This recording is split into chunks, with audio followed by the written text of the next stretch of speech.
Gempar, puluhan tentara gugur Israel umumkan kalah telak di Gaza.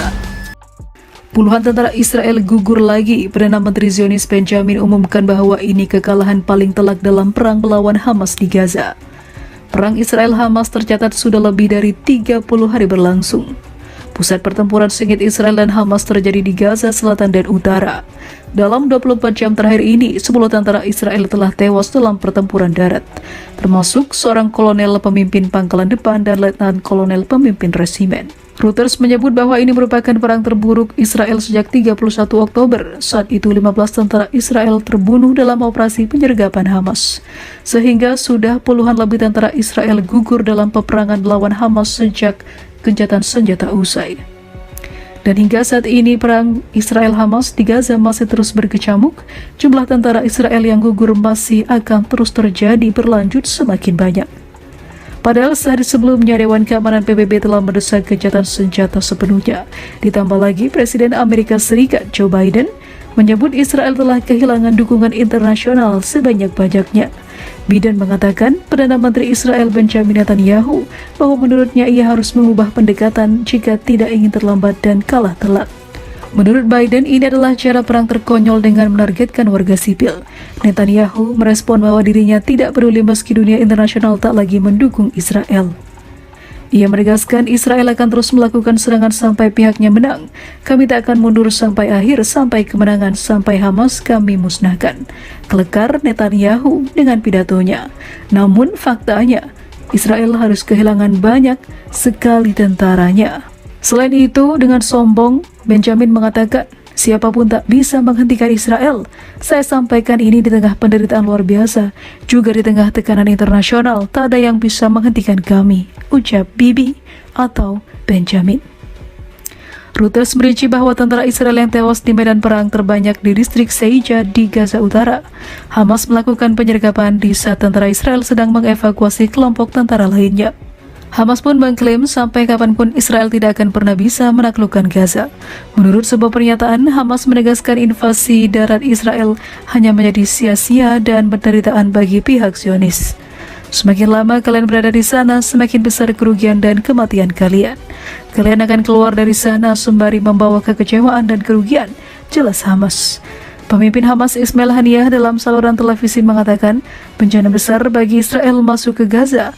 Ia pun menyangkal rencana Netanyahu yang ingin menghabisi Hamas di Gaza hanyalah sebuah angan-angan belaka. Mantap, ratusan tentara Rusia sudah tiba amankan Golan dari Israel, para tentara IDF malah kabur. Presiden Rusia makin menguatkan militernya di dataran tinggi Golan untuk menyelamatkan Suriah dan Palestina dari serangan barbar Israel yang tak pandang bulu. Namun kini dengan kedatangan Rusia, para pasukan Israel dikabarkan dibikin ketakutan dan mulai mundur bersiap meninggalkan Golan. Sebab Rusia telah menjadi terkenal dengan militernya yang sangat luar biasa hingga membuat para tentara IDF ketakutan. Diberitakan dari situs Turkiye Newspaper melaporkan video rekaman yang disiarkan Russia Today menunjukkan kehadiran pasukan Rusia di sepanjang garis perbatasan Israel. Pasukan Rusia, salah satu negara besar yang menuntut Israel menghentikan genosida di Gaza, telah merilis video yang menunjukkan kehadiran tentara Rusia di dekat dataran tinggi Golan imbus situs itu. Menurut Turkiye Newspaper, video tersebut yang nampaknya direkam oleh tentara Rusia membawa pesan bagi Israel bahwa Rusia bisa terjun ke dalam perang kapan saja. Pada saat yang sama, pasukan Rusia sampai saat ini masih ditempatkan di Suriah dan dapat dengan mudah mengakses perbatasan Israel, terutama karena Zionis baru-baru ini mengebom Damaskus dan dikecam oleh Presiden Vladimir Putin. Sebelumnya Rusia mengumumkan tidak akan pernah mengakui kedaulatan Israel di dataran tinggi Golan dan belum lama ini seorang anggota parlemen Rusia menegaskan masalah tersebut. Hizbullah makin beringas bikin tentara Israel ngap-ngapan setelah 2 pangkalan militer Zionis rata dengan tanah. Tentara Israel dibikin geger dengan serangan mendadak Hizbullah pada 2 pangkalan militer sekaligus yang menyebabkan lenyapnya senjata Israel dan juga pada tentara yang menjadi korban, sehingga keberlanjutan perang saat terganggu. Dan akibat serangan milisi Lebanon itu yang seperti kiamat di siang bolong. Sebelumnya Hizbullah Lebanon dalam pernyataan yang dikeluarkan pada hari Rabu menyatakan bahwa serangan tepat mengenai sasaran di pangkalan Mitat dan Ramia yang menimbulkan kerugian besar bagi militer Zionis. Perlawanan Islam Lebanon pada Kamis pagi menargetkan posisi militer dan juga peralatan rezim Zionis di sekitar pangkalan militer Ar-Rahab dengan 2 roda Borkan atau dengan 2 rudal Borkan.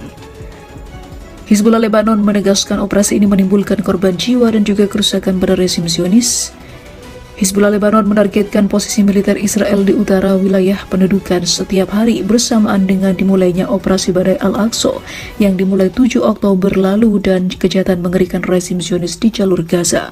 Seperti diketahui, selama beberapa hari terakhir, tentara Israel menargetkan wilayah perbatasan Lebanon dengan serangan artileri dan dibalas oleh Hizbullah dengan menghabisi 2 pangkalan militer milik Israel.